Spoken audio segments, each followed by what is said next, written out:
Assalamualaikum warahmatullahi wabarakatuh. Perkenalkan, nama saya Muhammad Ripan dengan NIM 224750005. Di sini saya akan menyelesaikan tugas mata kuliah Fundamental Ilmu Pembelajaran. Langsung saja, di sini pokok pembahasannya ada 3, yaitu kognitivistik menurut beberapa tokoh, prinsip utama dalam teori kognitivistik, implikasi pembelajaran dalam teori kognitivistik. Untuk pembahasan pertama, beberapa tokoh teori kognitivistik. Kognitivistik adalah teori yang menjelaskan bagaimana seseorang belajar dan memperoleh pengetahuan melalui proses mental seperti persepsi, ingatan, dan pemikiran. Teori ini menekankan bahwa belajar melibatkan interaksi antara individu dengan lingkungan. Adapun beberapa tokoh diantaranya adalah Jean Piaget menekankan pada tahapan perkembangan kognitif anak-anak, proses asimilasi atau mengintegrasikan informasi baru ke struktur kognitif yang sudah ada, dan akomodasi, memodifikasi proses kognitif untuk menyesuaikan dengan informasi baru adalah kunci dalam perkembangan kognitif. Teori ini menekankan bahwa anak-anak secara aktif membangun pengetahuan mereka melalui interaksi dengan lingkungan. Tokoh kedua, Jerome Bruner, menekankan belajar di mana individu aktif mengeksplorasi dan mengonstruksi pengetahuan mereka sendiri. Menekankan pentingnya lingkungan, budaya, dan bahasa dalam perkembangan kognitif. Menyerukan guru untuk memberikan pengalaman yang relevan dengan kehidupan sehari-hari siswa dan mendorong mereka untuk berpikir kreatif. Tokoh ketiga, David Ausubel, menekankan belajar bermakna, meaningful learning, di mana individu mengintegrasikan pengetahuan baru dengan struktur kognitif yang sudah ada, menggunakan adventure organizer untuk membantu siswa menghubungkan pengetahuan baru dengan apa yang sudah mereka ketahui, menekankan pentingnya pengalaman belajar yang terstruktur dan terorganisir untuk memfasilitasi belajar bermakna.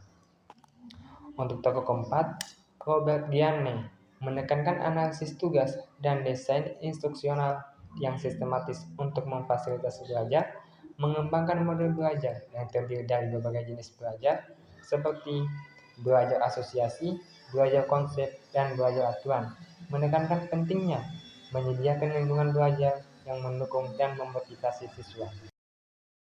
Masuk di pembahasan kedua, yaitu prinsip utama teori kognitivistik. Di sini ada 5 poin.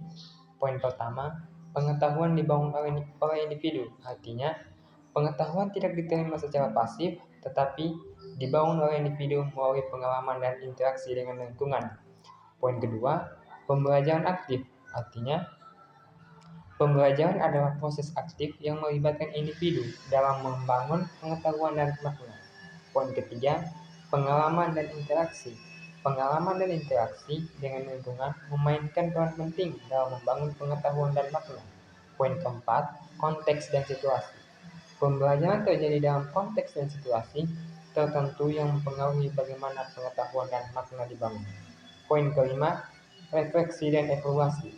Refleksi dan evaluasi terhadap pengalaman dan pengetahuan yang telah dibangun sangat penting untuk memperdalam pemahaman dan membangun pengetahuan yang lebih kompleks. Masuk pembahasan ketiga, yaitu implikasi dalam pembelajaran. Di sini ada 3 poin. Yang pertama, pembelajaran berbasis proyek. Artinya adalah pembelajaran yang berbasis proyek dapat membantu individu membangun pengetahuan dan makna melalui pengalaman dan interaksi dengan lingkungan. Poin kedua, pembelajaran kolaboratif. Artinya adalah pembelajaran kolaboratif dapat membantu individu membangun pengetahuan dan makna melalui interaksi dengan orang lain. Poin ketiga, penggunaan teknologi.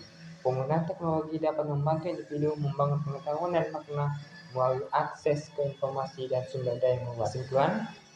Kesimpulannya adalah belajar menurut teori kognitivistik adalah proses aktif yang melibatkan individu dalam membangun pengetahuan melalui pengalaman langsung, interaksi sosial, dan aktivitas mental seperti berpikir, mengingat, dan memahami, di mana pengetahuan baru dikaitkan dengan pengetahuan sebelumnya, serta didukung oleh pembelajaran bermakna, kontekstual, kolaboratif, penggunaan teknologi, dan lingkungan belajar yang dirancang secara sistematis untuk memperkuat pemahaman.